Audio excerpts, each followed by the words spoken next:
So what I tried so far is to demonstrate to you the value of these composite perception-based indicators, but also their limitations. And what I'm going to do in the rest of this lecture is we're going to speak a bit about other forms of measurements. So both talk about citizen and business surveys and how you can turn these into measurements, and also talking about objective data, or at least a data that is aimed to be objective. In each example, I want to really point out one idea to you, that first you need to think about what you want to measure, or what is measured by the score, and then find the appropriate measurement, or really try and understand what does a score tell you. So in a way, you're doing always this step from having a general concept and a theoretic understanding of corruption, or of a certain aspect of corruption that you're looking at, taking a proxy, because you will never have an exact measure, so a proxy, and operationalizing this in order to reach a measurement of your concept.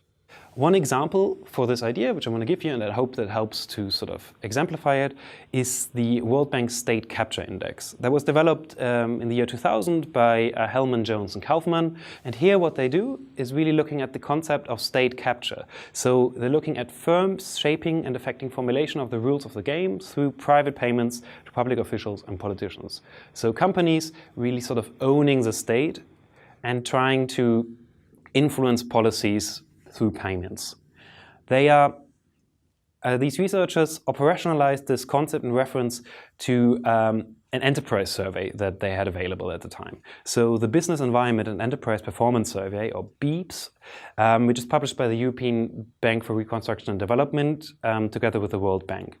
It basically provides data on transition countries from Eastern Europe and Central Asia, and is a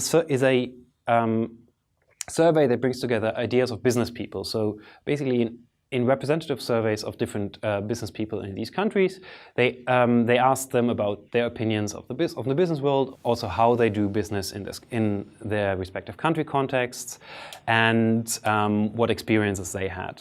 From this survey, they took responses that basically asked businesses if their businesses were directly or significantly affected by private payments made to public officials in key institutions. So this is basically taken from their paper.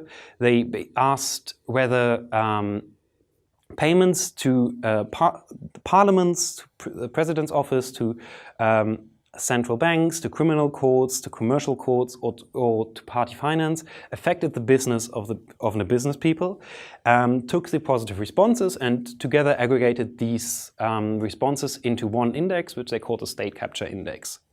They then classified the countries according to different categories, so how state capture is between low, medium, and high.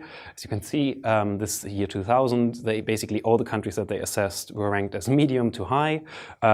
Ukraine, together with some other countries, is ranked in the high category. The State Capture Index is a good example for survey results which were turned into a measure of corruption.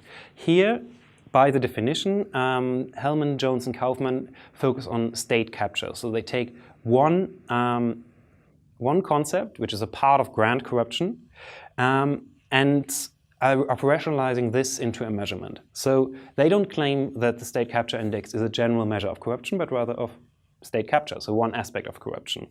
The State Capture Index is actually nothing that is regularly produced. So it's not like an index like the CPI that comes out each year and that allows you to track change over time. But the BEEP survey is regularly available. It comes out every few years, and so technically the State Capture Index could be reproduced by researchers.